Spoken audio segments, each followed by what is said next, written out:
모시겠습니다.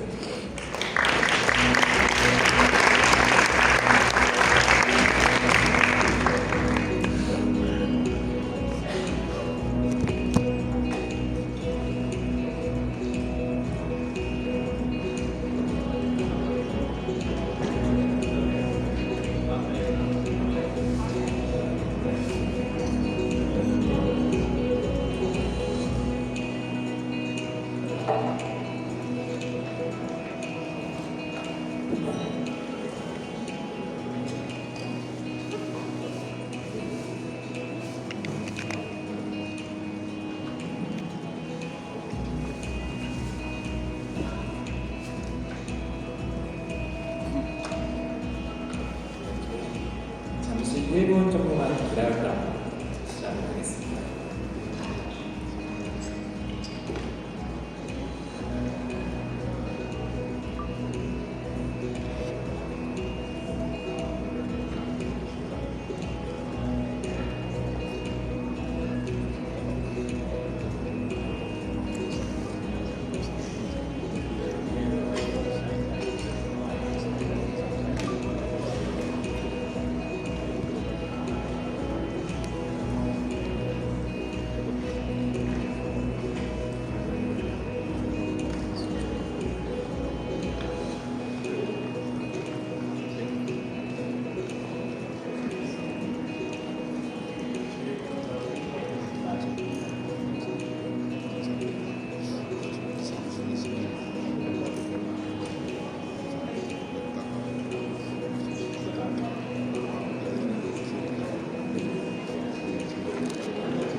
최수 교수님 자리에 가시겠고요.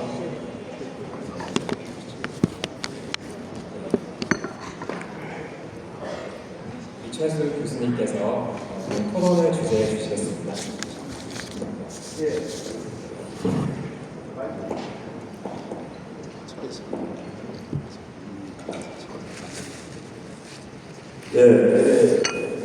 일부 세션 AI 거버넌스에 대한 토론을 재밌게 봤습니다. 사실 첨단산업 거버넌스라는 단어는 없지 않습니까? 왜 유독 AI 거버넌스라는 우리 세계 최초의 법이라고 하는 AI 기본법, 정확한 명칭은 AI 산업 발전과 신뢰의 기반 조성, 이 후자 쪽에도 상당히 비중을 두고 있습니다. 아무튼 검증 차원에서 거버넌스를 마련한다는 이 점이 매우 독특한 부분입니다. 제가 오늘 그 모듈을 드려야 되는 부분들은 AI와 노동인데 좀 어려운 주제입니다. 2000년도 중반이니까 그 당시 디지털 대전환이 있을 때 이른바 4차 산업혁명과 노동의 관계에서 클라우스 슈밥은 저학력 내지는 저숙련 근로자들이 설 자리가 별로 없을 것이다 예언을 했습니다. 그런데 그해 12월 오바마 보고서는 왓슨 프로젝트 등을 이유로 그렇지 않다. 저 문직이 더 재미없을 거다 라는 보고를 했습니다. 같은 게 논리적으로 둘 중 하나는 틀렸죠.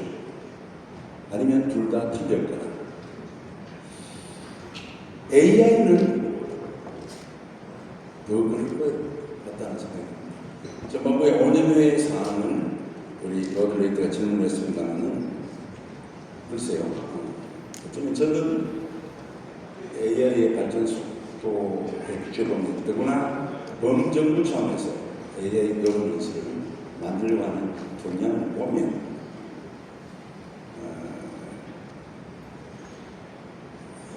매우 예측하기 힘든 그런 균형인 것 같습니다. 그리고 AI의 노동이라고 하는데 도대체 어떤 노동을 말하는 것인가? 제일 고급 노동은 프로그램 개발자겠죠. 그러나 AI 시스템은 기계 기반 시스템이기 때문에 기계가 돌아가야 되죠. 기계를 만들고 운영하고 고장나고 고치고 또 일종의 노동일 수도 있고 더 크게는 AI 이 기술과 산업이 발전하면 근로자들의 모든 근로자들의 어떤 삶의 방식이나 근로적으로 영향을 줄 수 있다라는 의미의 노동일 수 있겠죠. 어느 쪽이 맞출 것인가? 관점마다 다를 거예요. 경제 주체마다 다를 거고. 근데 전반부에서는 AI 거버넌스 쪽이고, 이것은 주로 AI 산업 발전에 관한 부분이죠. 거기에 인간의 노동이라는 관점은 들어가 있지 않습니다. 그렇죠. 그 위원회도 노동부가 빠져 있어요. 저는 좀 희한하다라는 생각이 드는데, 사실 모든 인간 노동에 대해 영향을 미칠 걸로 보이고 어쩌면 삶의 방식도 대전환이 있을 걸로 보입니다. 그런데 어느 수준에 맞출 것인가인데 오늘은 어쩌면 훗날 슈퍼 인텔리전트가 보면 국내 그 학예가 될 수도 있는 이 자리가 마중으로서 큰 의미 있다고 생각합니다. 그래서 오늘은 네 분의 전문가들을 모시고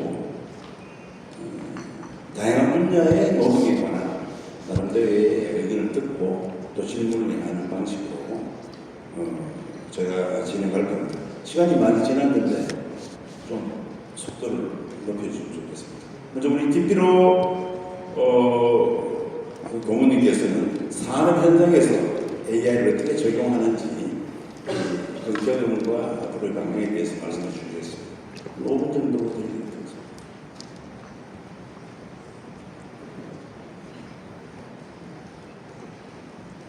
네, 반갑습니다. 이렇게 훌륭한 자리에 초대해 주셔서 감사드립니다. AI와 그 노동의 미래는 이게 상호적으로 잘 보완이 되면 정말 좋겠죠. 네, 그런 측면에서 기업에서도 여러 가지 측면을 오랫동안 고민을 해왔고, 그래서 저희 포스코 DX는 먼저 말씀드리면 포스코 그룹 전체 계열사에 IT를 지원하는 회사입니다. 그래서 AI 관련된 기술들을 준비를 하고 있고요. 혹시 민망하게 다음 페이지 넘기는 거 없을까요? 예, 장표를 좀 설명을 좀 드리겠습니다. 앞에 장표가 저쪽에 되어 있네요. 저희 포스코 그룹은 꽤 오랫동안 컴퓨터가 시작되고 나서부터 저희가 50년 이상 운영을 해온 회사이기 때문에 컴퓨터의 발전과 더불어가지고 이 중공업입니다. 저희 회사가 제철을 하는 과정은 일반 사람 하나가 움직일 수 있는 물체를 다루는 게 아니기 때문에 처음 개발할 때부터 많은 부분을 기계를 이용해서 자동화를 하려고 했고, 그래서 관련된 자동화 알고리즘이나 머신러닝, 딥러닝, 그리고 최신의 AI까지 지속적으로 좀 개발을 하고 있다고 보시면 좋을 것 같습니다. 제가 지금 이게 클리크가 없어가지고 혹시 다음 페이지 넘길 수 있나요?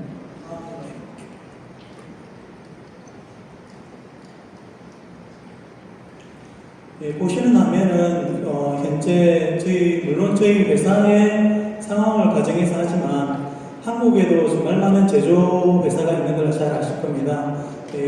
재벌 그룹에 해당되는 대규모 제조업도 있지만 중소기업이나 5인 이하 사업장의 제조업도 정말 많은 제조사가 있는데요.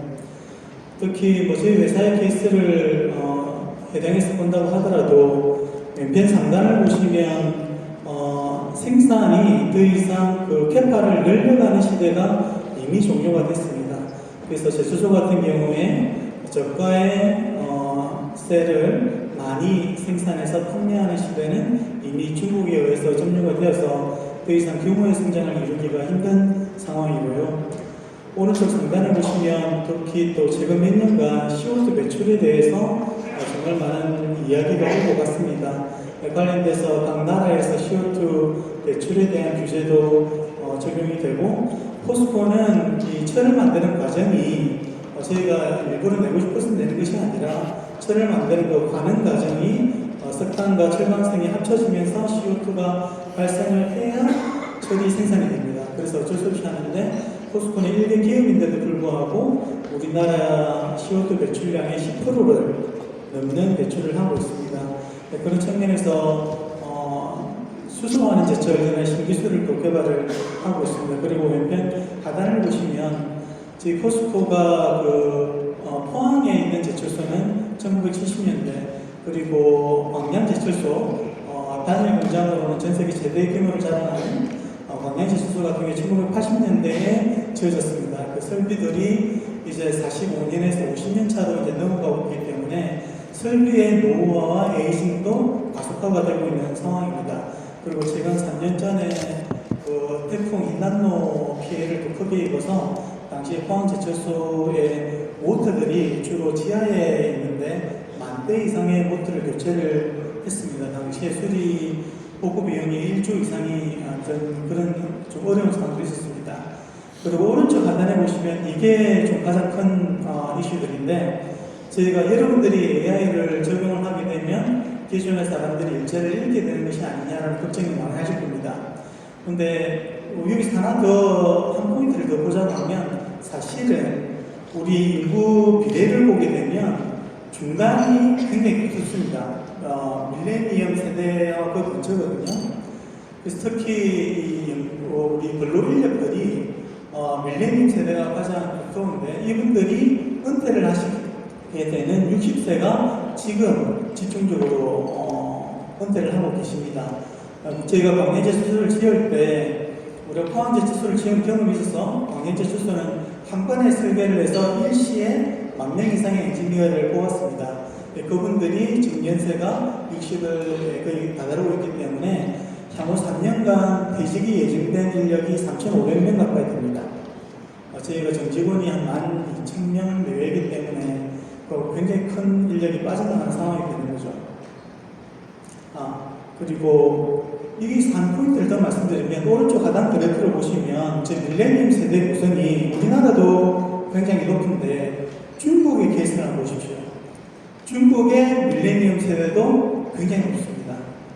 무슨 말이냐면 우리가 중국에 대해서 일반적으로 저기는 인구가 너무너무 많으니까 제조업을 끝없이 싸게 할 수 있을 거야 라고 생각을 하지만 사실은 중국도 저희와 똑같은 고민을 하고 있고 그것이 중국이 휴머노이드 개발에 미국에 버금갈 만큼 빠르게 투자를 하고 있는 이유이기도 합니다.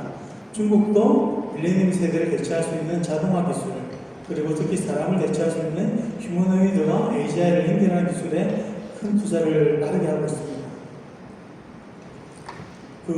이게 AI가 원체 발전 속도가 빠르다가 보니까 저도 좀 이런 어려운 자리에 초대를 받다 보니까 좀 부분이 좀 필요할 것 같아가지고 딥러닝부터 시작을 해서 생성형 AI 그리고 에이전트 AI 그리고 에이전트 AI끼리 A2A로 하는 어젠틱 AI 그리고 휴머노이드와 결합이 된 인바디드 AI, 인더스트리얼 AI를 했죠. 그리고 그 다음이 최종적으로 가장 전문가를 대체할 수 있는 엑스퍼트 AI까지 발전 단계를 보실 수가 있습니다. 1단계와 2단계, 우리가 현재 2단계에 있고요. 3단계와 4단계, 어젠틱 AI는 동시에 발생을 하고 있다고 볼 수 있을 것 같습니다. 그리고 휴머노이드가 결합이 될 때와 그 다음에 엑스퍼트 AI로 가는 것은 그 다음 단계가 되겠죠. 저희가 그 알파고가 2017년이었거든요. 그리고 2002년이 아마 챗GPT가 처음 발생을 했을 겁니다. 겨우 4년 만에, 챗GPT 나오고 4년 만에 저희가 지금 제너럴 인텔리전스를 이야기를 하고 있거든요. 발전 속도가 너무너무 빠르죠. 그래서 이 테이블에 보이시는 저 단계가 사회적인 변화를 준비해야 되는 어떤 클락으로 좀 보시면 좀 좋을 것 같고요. 저희 회사도 이 단계에 맞춰가지고 가장 오른편에 보시면 대기업 안에는 정말 많은 부서들이 있습니다. 생산 현장에 있는 것이 아니라 구매 부서라든지 HR이라든지 그런 부서들이 각각 단계별로 영향을 받게 됩니다. 그래서 포스코 같은 경우에는 사실 저희는 중공업이고 좀 헤비하기 때문에 AI 교육 속도가 늦은 편에 속한다고 보시면 될 것 같습니다.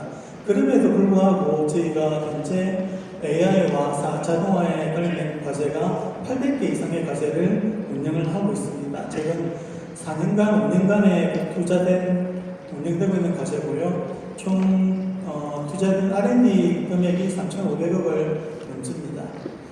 그래서 거의 매니팩처링과 그 전 분야에 걸쳐서 AI를 다 적용을 하고 있고, 그러면 여기서 한 가지만 말씀드리고 종료를 하려고 하는데요.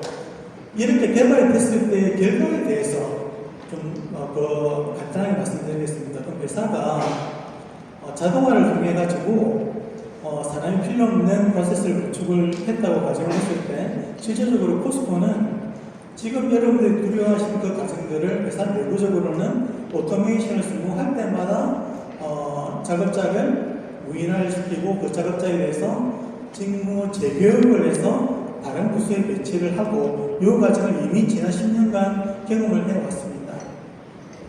그런데 정직원의 경우에는 그렇게 인력 재배치를 합니다. 우리나라는 근로기준법이 굉장히 강하기 때문에 미국처럼 at will employment가 되지 않습니다.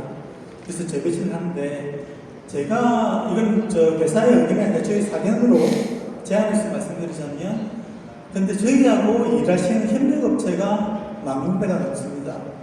그리고 그런 중소기업급의 협력업체와 그 밑에 5인 미만의 사업장까지 합치게 되면 우리가 어떤 과정을 무인화를 했다고 했을 때 저희 정직원은 직무 재교육을 통해서 재배치를 하지만 협력업체와의 거래는 끊일 수 있습니다. 그럼 그 밑에도 같이 영향을 받는 거죠. 이게 마치 쿠팡이나 이런 그 딜리버리 서비스의 플랫폼 운영자처럼 이런 AI의 발전이나 사무자동화에 따라서 좀 크게 영향을 받는 분들이 반드시 있습니다. 그래서 나중에 AI 기본법이나 이런 관련 법령들을 제정하실 때도 이런 그레이존에 계시는 좀 약자들에 대해서 조금은 더 국가적인 사회 안전망을 구축을 하면 기업도 조금 더 적극적으로 AI를 도입하는데 도움이 좀 되지 않을까 싶어서 짧게 설명을 드렸습니다.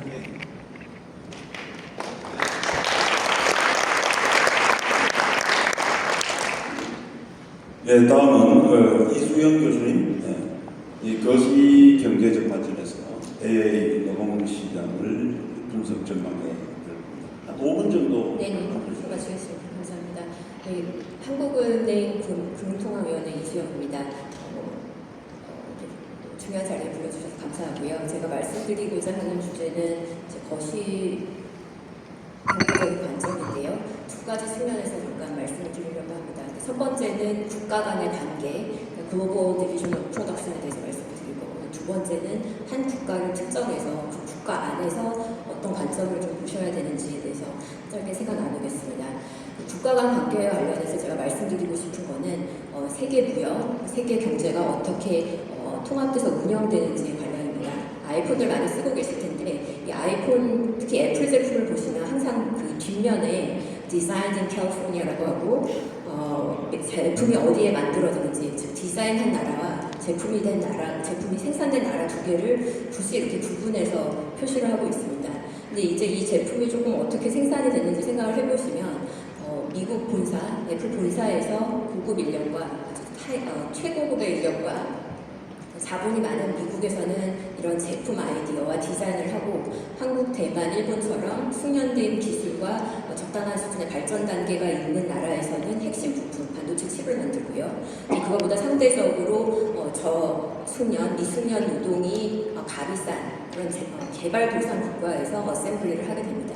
지금 세계 경제가 트럼프 정부가 들어온 이후에 국제 무역 서플라이 체인 관련해서 좀 많이 디스럽션이 있긴 있지만 기본적으로 어떻게 세계가 경제가 굴러가는지는 이런 짧은 사진에서 보듯이 결국에는 한 국가가 잘할 수 있는 일에 특화하고 그 특화된 결과물을 서로 잉여를 나눠서 그 경제적 가치를 쉐어하는 이런 방식으로 진행되고 있습니다. 근데 제가 이 AI 기술을 이런 측면에서 볼 때 어떤 점이 굉장히 흥미롭고 또 경제학자로서 또 이렇게 발전 국가지만 미국만큼 이렇게 아주 자본과 기술이 아주 높지 않은 한국의 경우를 생각할 때 두렵게 느끼는 부분은 이 AI 기술이 이런 국제 무역 분업 체계에서 근본을 흔드는 영향으로 작용할 수 있기 때문입니다. 어떤 말씀을 드리려고 하냐면 이 AI 기술이 뭐 여러 가지 애플리케이션이 있지만 AI 기술이 굉장히 잘 할 수 있는 일들은 루틴한 일이라고 합니다. 아주 적은 노동뿐만 아니더라도 일반적인 사무직 직원들이 할 수 있는 적당한 교육을 받으면 매뉴얼대로 할 수 있는 일들은 굉장히 잘합니다. 그럼 이게 무슨 말이냐? 적당한 정도의 교육을 받은 사람들이 적당한 정도의 교육을 받은 근로자들이 많은 국가가 특화했던 제품, 서비스를 더 이상 그 국가에 맡기지 않고 AI 기술을 이미 잘 활용하고 있는 그 발전된 국가에서 직접 생산을 하고 사용할 수 있다는 얘기입니다. 즉 국가 입장에서는 공급망 체계가 개편되면서 본인들이 설 자리 자체가 아예 없어질 수도 있는 것이죠. 그런 면에서 세계의 경제 생산이 어떻게 다시 재편이 되는지, 즉 자본과 인력의 배치가 저희가 일반적으로 오랫동안 경제학에서 배워오던 발전된 국가는 자본이 많고 아니면 기술이 많고 덜 발전된 국가는 인력이 많다, 이런 comparative advantage가 더 이상은 성립하지 않을 수가 있습니다. 두 번째는 이제 한 국가 안에서에 대해서 말씀을 드리고 싶은데요. 그 앞서 말씀드린 이제 국가 간 분업 체계의 큰 이제 지진, 혁명이 일어날 것으로 보이기 때문에 한국이나 유럽을 비롯해서 대부분의 국가에서는 이 AI 기술에 대한 국가 차원의 지원, 투자가 강조되고 있습니다. 또 한국도 최근 신정부 들어서 이런 노력이 매우 가시적으로 이루어지고 있는데, 근데 이 부분에 있어서 저는 좀 여러분들과 함께 생각해 볼 지점에 대해서 말씀을 드리고 싶습니다. 왜 이 부분이 중요하다고 생각하냐면 특히 한국같이 국가가 발전은 했지만 그 규모 자체가 작은 나라에서 그 규모라 하는 인구 숫자도 제한이 되어 있고 자본의 여력도 제한이 되어 있고, 이런 국가에서는 어떤 특정 분야, 특정 기술에 국가적인 역량을 집중한다는 의미는 많은 경우에는 그만큼 중요한 다른 분야에 대한 지원과 관심이 줄어든다는 걸 의미합니다. 결국에는 저희가 어떤 분야를 강조함으로써 얻게 되는 기회비용, 즉 코스트 베네핏을 직접적으로 고려를 하지 않으면 의도는 좋았지만 결과적으로 그 나라가 원했던 그 나라 전체 입장에서 달성하고자 하는 목표와 전혀 부합되지 않는 결과를 얻을 수 있습니다. 제가 지금 또 두 가지 픽처를 보여드리려고 하는데요. 안타깝게도 석상욱 대표님이 보여주신 그런 팬시한 기술은 아니고 한 2017년 기준으로 일본 후생 노동성, 우리로 치면 이제 보건복지부죠. 거기서 있는 그림을 제가 조금 쉐어드리려고 합니다. 제가 어떤 거를 말씀드리고 싶으냐 하면 그 기업, 네이버처럼 이런 기업 차원에서 자체적으로 개발하고 이런 기술들은 국가 차원에서 굳이 국민의 세금을 가지고 도와줄 필요가 없습니다. 왜냐하면 프로피터빌리티가 보장이 되니까 이런 투자를 하시는 거잖아요.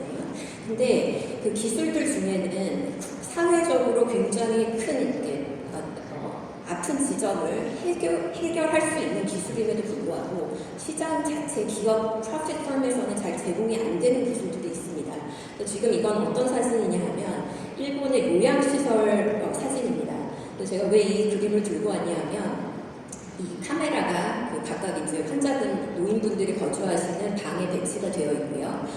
그리고 이 환자분의 특히 밤에 그 자리에서 이탈을 하는 경우에는 자동 알람이 떠서 야간 간병을 하시는 분에게 경고가 뜨는 기술입니다.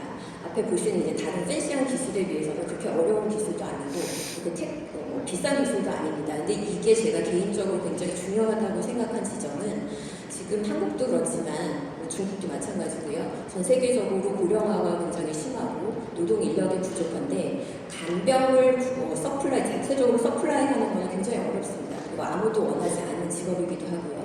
근데 이런 부분에서 왜 그러면은 간병 인력 수급이 어렵냐를 생각을 해보면 야간 근무를 해야 된다든지 이런 인간의 육체적인 바이오 리듬을 거슬러서 해야 되는 일들이 있습니다.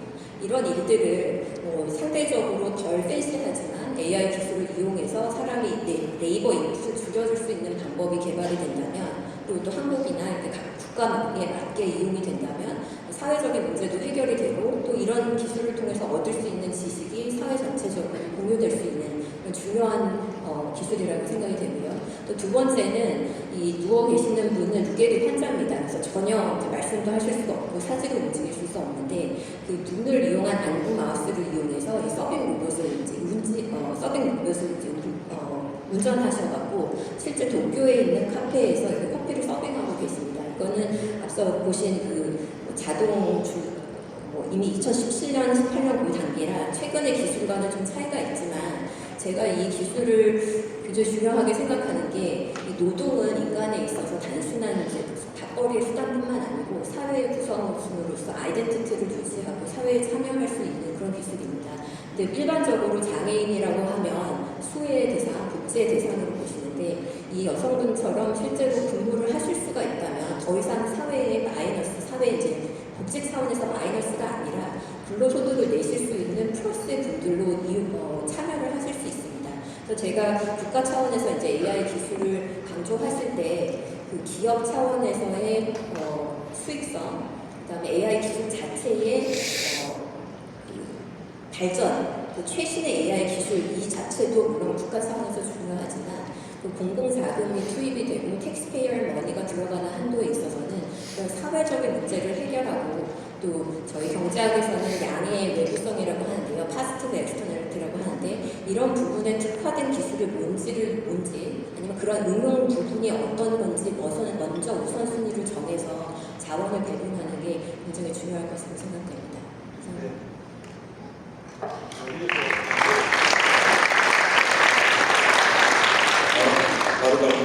바로 들어가서 스테판 교수님 말씀해 주시죠.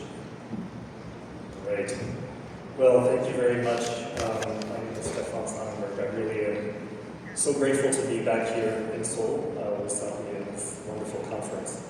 I focus on human rights as well as conflict resolution, and so I fear that I will fit the mold of many human rights actors in being somewhat pessimistic. Or at least presenting a counter-narrative that we ought to think about, that we ought to prepare for. So I think I'm going to also be reflexive here. I think there are typically three different ways of thinking about artificial intelligence and its relationship with labor. The first, which we've heard a little bit about, is that everything will work out, and it has worked out in the past. The second narrative might be one of greater concern, namely that the benefits of artificial intelligence will flow primarily to capital and not necessarily to the laborers, and that therefore there's a seismic shift that can be very destabilizing. And the third, and I'm not sure if this is animated, but maybe you'll notice that the picture on the right, the person has three hands. The third argument, and I promise I did not prompt engineer this, the third argument is that AI will actually never match human capabilities, so we ought not to worry about it. And I think we need to come to some clarity in terms of how are we going to approach artificial intelligence and how do we think about it from a perspective of labor.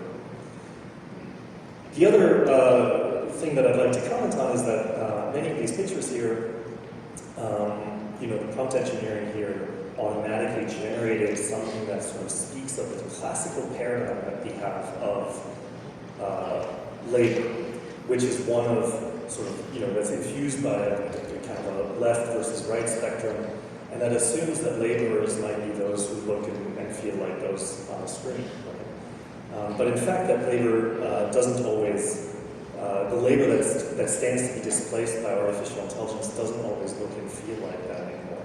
In fact, I took the liberty of sharing these slides with a friend of mine who's about my age, who's a professional designer. And he's worked for the likes of Intel, he's worked for Apple, maybe some of you have seen his work. And he estimated that the cost, if I had outsourced these images to a professional designer, would have been about $15,000. He also graded it at A+, and he did use several expletives to describe what he imagines the impact of artificial intelligence to be on his personal profession and those that he works with. I would display those, but we are in polite company right now. So there are four stories that are oftentimes described when we hear about artificial intelligence. and its impact on labor, and I want to sort of talk about each of those. The first has to do with, sorry, I'm just going to go back to this one here. The first has to do with the fact that we're all going to be re-employed, so once there will be some structural change and we'll just find new jobs. The second has to do with augmentation, which we heard described earlier today, that it's not going to necessarily make us unemployed, it will just make us more effective and more efficient. The third is kind of a, well, I don't really know the answer, but in the past, right, the looms and the Luddites and whatnot, things usually went well, so why wouldn't it be any different this time? And the fourth argument has to do with this kind of maybe a semi-utopian version of a universal basic income. So yes, artificial intelligence is going to structurally change the world, but guess what? We can all just get a universal basic income and be on permanent vacation for the rest of our lives. And I want to talk about each of these narratives in very quick succession. The first has to do with unemployment. Just as worrying would be the concern that the types of people who are being unemployed are different, are structurally different, and that many of us, particularly those who enjoy our jobs currently, might be unemployed in jobs that we consider to be much less desirable.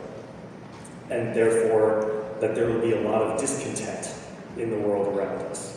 And that's something that we would have to work on. The second argument that has to do with the augmentation myth is that actually a lot of the business models, if you look at them from artificial intelligence companies, do in fact focus on not making us more productive, but in fact explicitly replacing labor, right? Explicitly taking labor out as a cost factor for corporations. And so because of that, many of those jobs, the business model of, for example, we've seen this in previous generations as well, the creative destruction, the word destruction does say a lot.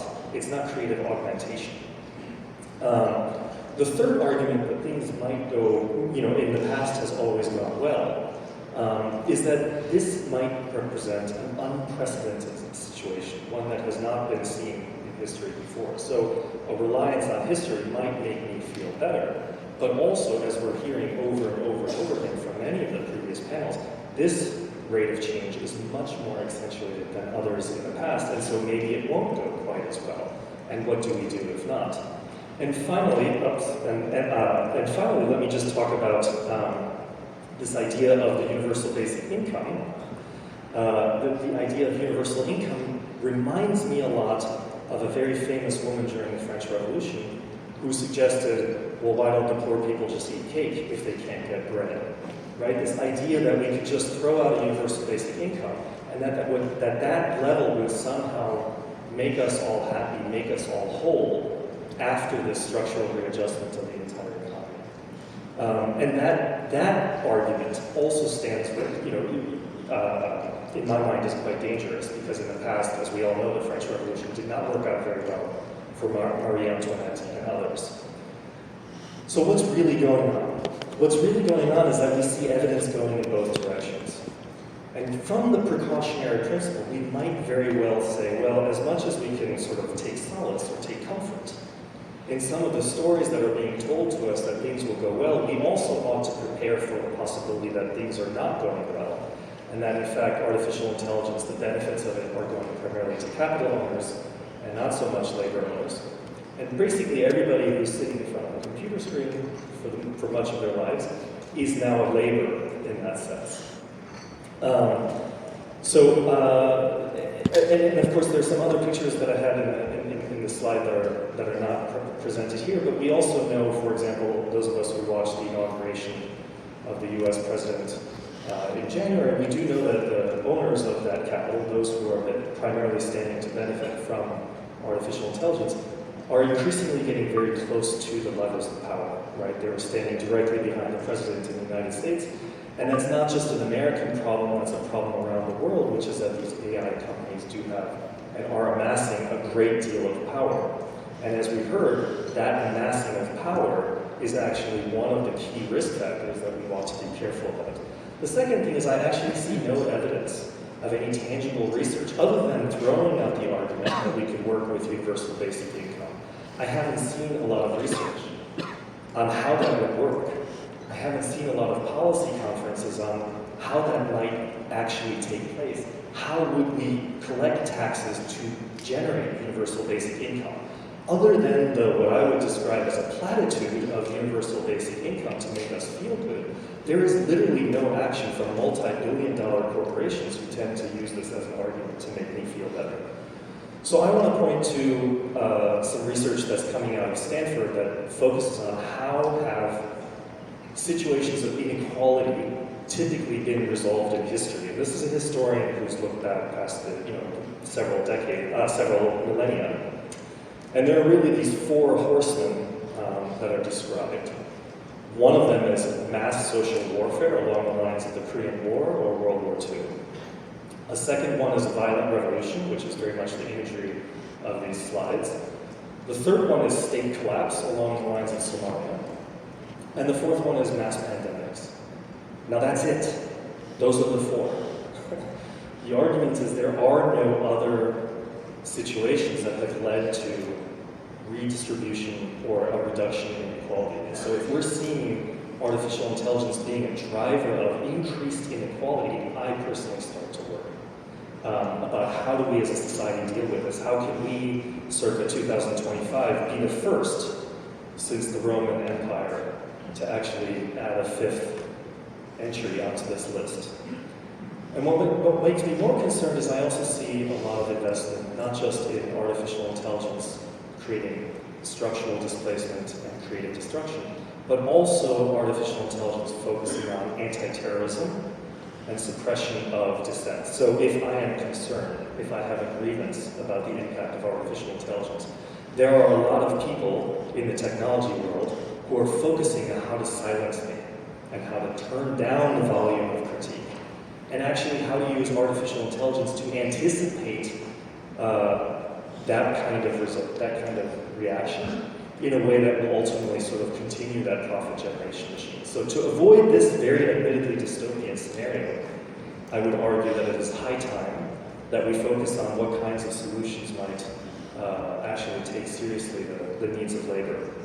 And I just want to end there by saying the list is not particularly innovative, not particularly interesting, but it really does come back to the old arguments of we need strong regulators who are thinking clearly about this, who are working collaboratively with the corporations, but also with the people like me who decide to save $15,000 on a presentation because it's easier and because it's fun. And finally, I think it makes a lot of sense for corporations to realize that things like ESG are not just imposed on them, but there's a self-interest, right? So if we look at pictures of the Russian Revolution, in retrospect, or the French Revolution, in retrospect, this is not just a charity or a benevolent activity, this is a really essential thing for guaranteeing the safety of all of us in society. So I think I'll end there.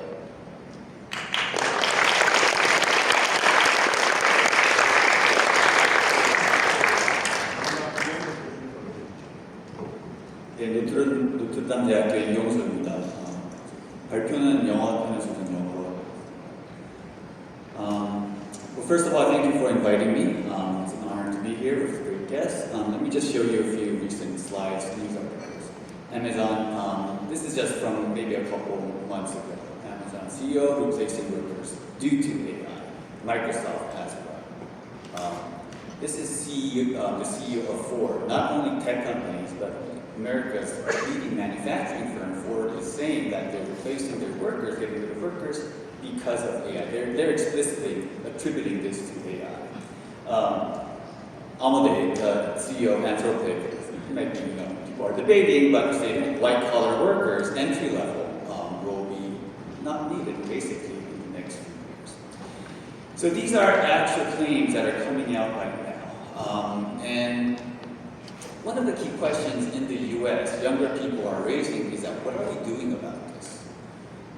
First of all, I do, and we have faculty members from the US, and I'm sure if you ask your students, they're having trouble finding jobs. And I can see that starting this year, last year, and I do believe there is brewing evidence that 2025 is the year where we'll see concrete labor market impacts, at least in the US, at least among the entry-level white-collar workers.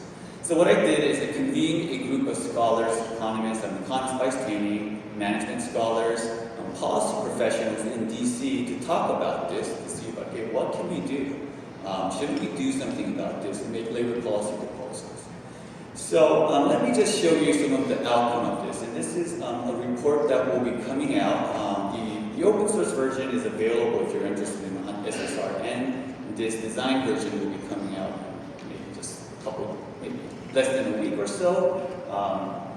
But this is a white paper basically proactively developing and assisting the workforce in the age of AI. And I intentionally tried to time it with the AI action plan. And it was interesting to see there weren't that much labor-related topics in this year's AI action plan, which is expected. But what I'll do in the very short period of time I have is basically just go over the overview and how we're thinking about this. Right? First of all is we need to understand the state of AI development as well as the empirical evidence out there. What is the impact of AI on the labor force right now? Okay. And it's surprisingly hard to examine that. And then we'll discuss various policy options, suggestions, and there's going to be three key components that I'll focus on. One is data, measurement, and research. We need to have better understanding of what's going on to actually design and process policy. The next is workforce development and education, a fundamental aspect of labor development and education. What should we do about that in the age of AI? And then safety nets. Right? So I'll briefly go over those. I want to talk about place-based policies. So advancing AI capabilities. Before ChatGPT, AI was predictive machine learning. Back then, economists were already talking about this replaces or replaces jobs.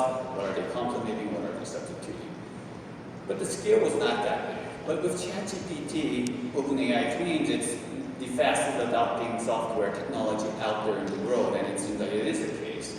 Its adoption is rapid, and now their capabilities are rapidly advancing every few months, right? Initially text, now text multimodality, basically text to image, image to text, and vice versa with video as well. And then now reasoning models where we're trying to walk through the chain of thought thinking and try to reduce hallucination. Basically being able to do analytical tasks, but also impressive in doing research. Now we're talking about agent AI and physical AI. Still early stages, and you can imagine like how long adoption will take, and there's been debate on this morning. But eventually, these capabilities have advanced. As an economist, there's a field where we examine these advancing capabilities and just map this to the whole spectrum of occupations in the economy. In the US, there's this data set called the ONET, and we have like about 900 occupations or so, and then about 20,000 tasks in all occupations. What I'm doing here is this for my research, and I'm asking these models. I'm asking Anthropix Claude, OpenAI ChatGPT, and basically go through 20,000 tasks here, and think about what percentage of that task do you think you can actually perform. And then you can aggregate that at an occupation level. And I'm asking that at different stages of AI development. Pre-LLMs, and basically predictive machine learning, to the most advanced stages. Now these are all hypothetical. I'm not saying that these are integrated fully. There's going to take periods of adoption, but assume that we're fully adopting this technology. And at some point, with stage 5, which is about agent AI, it's saying that I think I can do about 80% of all tasks in the application. Now, this is exposure, and exposure does not mean that it's replacing workers. It can actually complement workers as well. So we want to make this very clear. Economists talk about exposure, but exposure does not mean replacement. But it provides both narratives, and it depends on where we take it. So in terms of briefly on policy, data research and measurement, we need to. The key point is that we can improve existing data structures. For instance, in Korea, probably add some AI modules, but also can think about new data initiatives. And a lot of the new data is actually being created by the private sector and collected by the private sector. And especially with the fast-moving technology, we can't rely on government statistics agencies to actually provide the most up-to-date information. But of course, development education. Just one way to think about this is we can think about K-12, but what's going to be important is continuing education, lifelong education. And what type of skills should we focus on when we're retraining is there's going to be tasks that are likely to be substituted, replaced by AI, and the potentially that can complement AI, we need to focus on the complementarity, augmenting type of skills, emotional skills, human skills, analytical parts, creativity, and those aspects we should focus on when we're retraining as well, or developing or redesigning education systems. Lastly, on social safety nets. Safety nets is a tough topic because UBI is awesome conceptually. Where's the money going to come from? But fundamentally, I agree with your point that fundamentally whether work is the more fundamental, whether dignity of work is the more important part.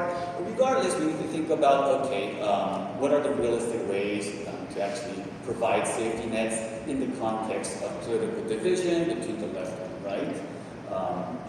So a lot of the safety net aspects, we're suggesting that there needs to be trigger mechanisms where there is, we track the evidence. If the unemployment rate exceeds this amount, then we start kicking in a certain type of social safety net, right? So we sort of moderate that as we go along. So I know we're short on time, so I'll stop there.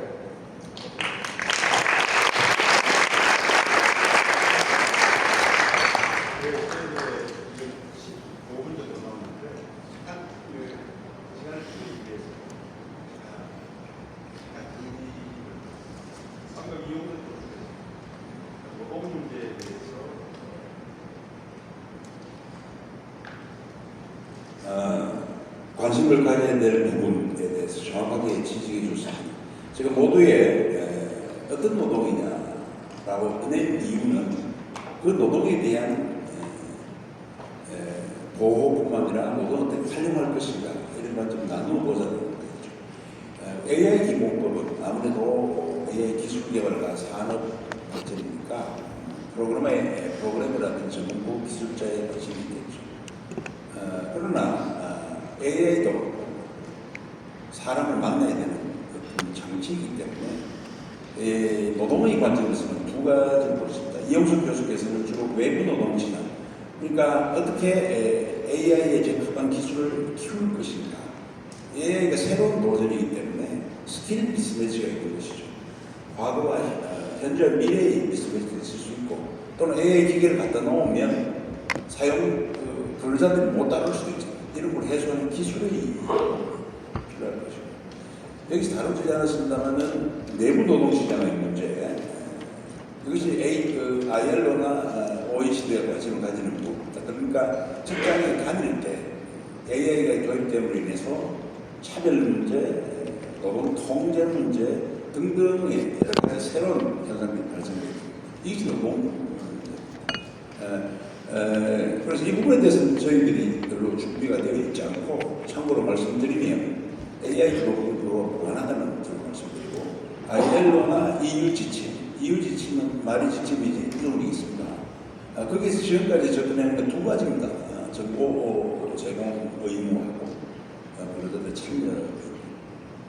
지금 포스코에서는 내부 노동시장의 문제고, 앞으로 저희 나라가 AI 시대에 왔을 때 범용 AI보다는 우리가 제조, 인류 역사상 엄청난 제조 강국이기 때문에 이 버티컬 AI로 우리는 이 부분을 어떻게 활용할 것인가에 대한 부분들이 필요할 것으로 보입니다. 그 후에 10년 후에 어떻게 될지는 예측할 수 없겠습니다만, 제 10분이 남았습니다. 지금 주최 측에서 빨리 독촉을 하는데 질문 몇 가지를 던지고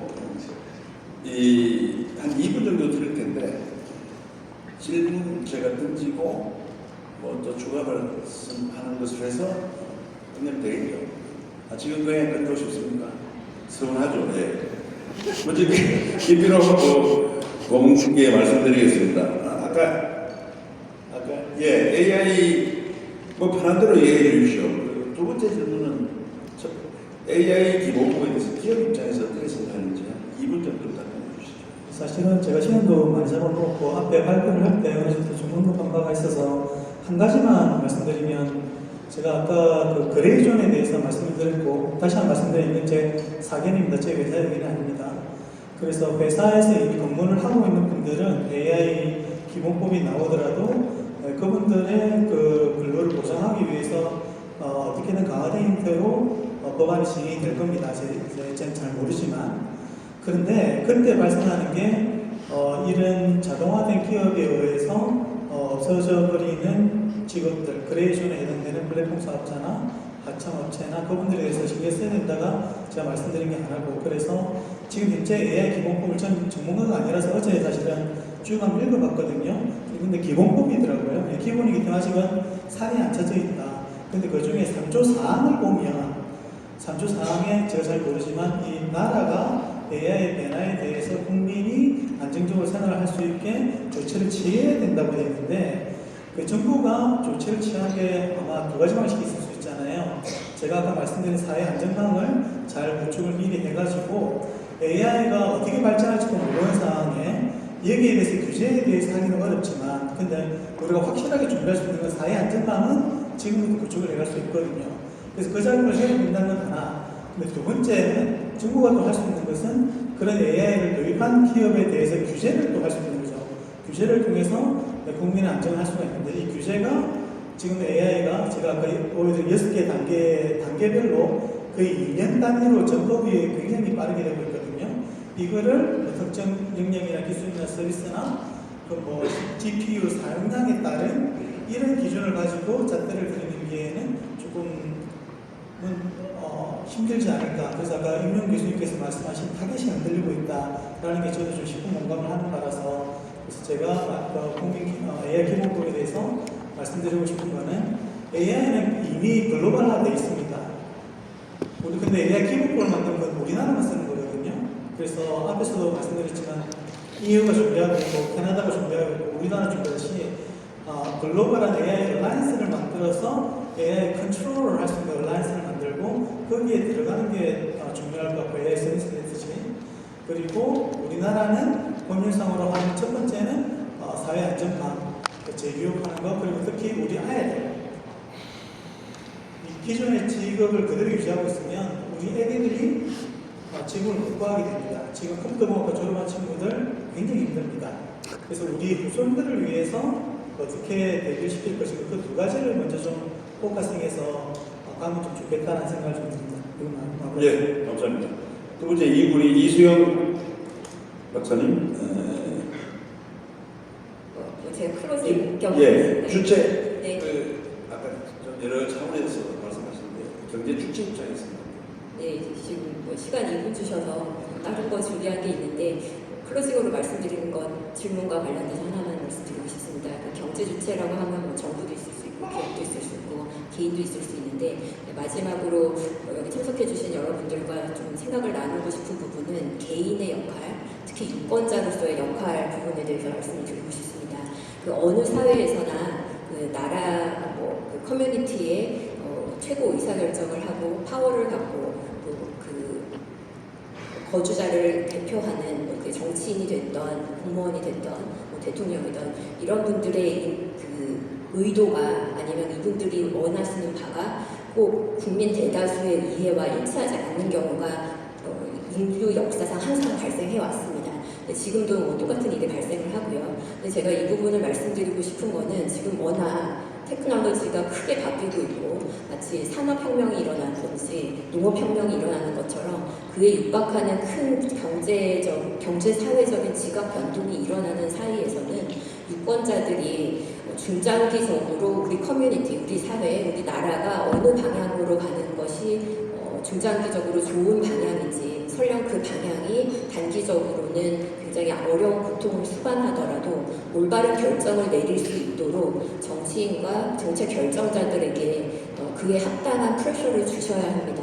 근데 제가 이 말씀을 드리는 이유는, 지금 논의되는 것들이 산재 예방이나 최저임금 증가, 고용 보장, 이게 얼핏 보기에는 좋은 의도로 설계된 제도고요. 실제로 좋은 효과도 일부 기대는 되고 있습니다. 근데 지금 AI가 인간의 노동, 단순 노동뿐만 아니고 상당수의 고차원적인 노동을 대체하는 시기에서는 의도가 좋은 이런 노동 정책이 오히려 인간 노동을 더 기계로 대체하도록 촉진시킬 수 있는 부작용도 나타낼 수 있고, 그 부작용의 강도가 현재의 AI 기술 전도를 생각할 때 무시할 수 없는 굉장히 큰 부작용을 일으킬 거라고 생각이 됩니다. 따라서 이 정책 당국자들, 정치인들이 국민들의 투표, 국민들의 표를 받기 위해서 이른바 달콤해 보이는 정책을 푸시하더라도 결국에는 의사결정의 주체이고 주권을 보유하고 있는 유권자 입장에서 무엇이 우리한테 필요한 일인지, 그리고 이런 일을 제대로 발견할 수 있고 수행해 낼 수 있는 분들을 디시전 메이킹 포지션에 보낼 수 있도록 이런 부분에 특별히 경각심을 가져야 되겠다고 생각합니다. 감사합니다. 정말 교수님 재밌는 가설들을 제시해 주셨는데 ESG 경영을 말씀하셨는데 AI 도래로 기업의 ESG 전략, 이기심 발전 전략 같은 것에서 어떻게 잘 매치가 될지 공연을 들려주실 수 있습니다. Well, I have to admit that I'm outgunned in terms of having a persuasive answer. I might take some inspiration from the formation of the International Labour Organization in 1919. So that was at a time when the Soviet Union was just coming into existence, and it was a violent revolution in the Tsarist regime, as we all know. And you know, there's a lot of violence, and I think it caused a lot of fear in Western Europe among particularly capital owners on how can we prevent the same thing from happening in the rest of the world as a result of the Industrial Revolution. And particularly in the context of 1919, what was really innovative about the International Labour Organization, which today might seem much more mundane, but I think it should serve as a renewed source of inspiration, was this idea of a tripartite governance structure. So the International Labour Organization, even though it's an international organization, which at least international law scholars would suggest is a, states pooling their sovereignty to make decisions.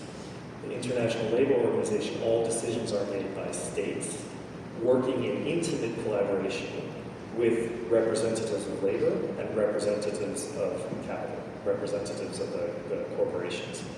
And I think that model, which requires some humility on the part of each of those three actors, most of whom probably want to come up with the ideas all on their own, the idea that we have to work together on solving and addressing these issues, I think should inspire us also again today. So that would be my plea, that nobody in government, or nobody in civil society, or nobody in the corporate sector consider themselves to be uniquely endowed to alone solve these problems. 네, 고맙습니다. 마지막으로 우리 이용석 교수께 질문 드리겠습니다. 보통 그 새로운 기술이 들어서게 되면 부정적 전망도 있습니다만 지금까지 인류가 그나마 경제 발전과 고용 향상해 왔잖아요. AI도 그럴까요? 네, 한국말로 대답해 보겠습니다. 예전에 자동차가 처음에 나왔을 때, 전기가 처음 나왔을 때, 새로운 기술이 나올 때마다 경제학자들은 이런 전망을 했어요. 노동이 대체가 될 거고, 그러면 소셜 언베스트도 일어나고, 그런데 결국엔 너무 잘 됐잖아요.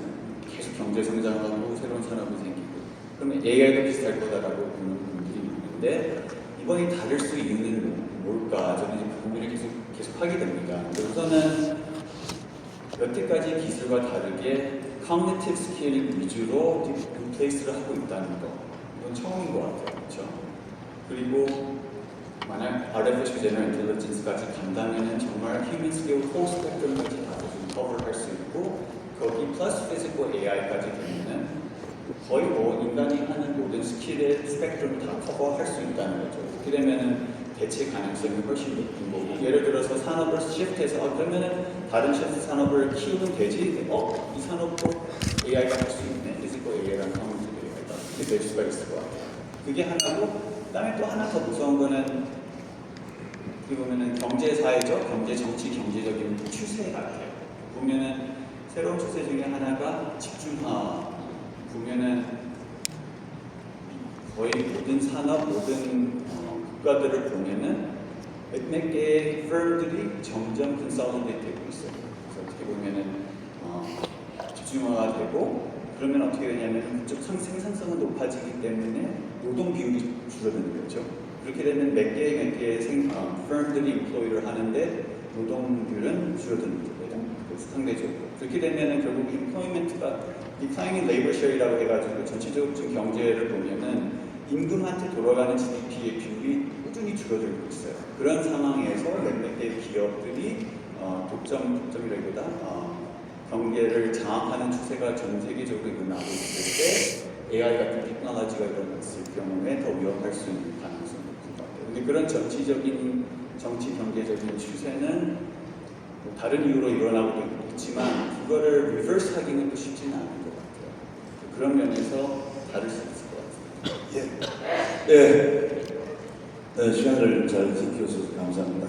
오늘 그 다양한 내용을 들었습니다만은 미래에 대한 예측도 다르고 또 어느 분야에 관심을 가지는 다 다르고 근데 변하지 않는 것은 우리 인간의 노동이 AI와 만날 수밖에 없는 것이고 또 한국적 AI를 어느 분이 말씀하셨는데 저는 지금은 이미 전신하기 말한 피지컬 AI라는 것이 우리 이 전략이 매우 중요하다는 이 제조 기반 기술 능력을 AI에 옷을 입혀서 극대화시키는 이게 시급한 일이고 그 이후에 신종 AI 산업이 어떻게 해서 전 세계를 지배할지에 대해서는 저희들의 모이고 대한민국의 능력이 될지도 모릅니다.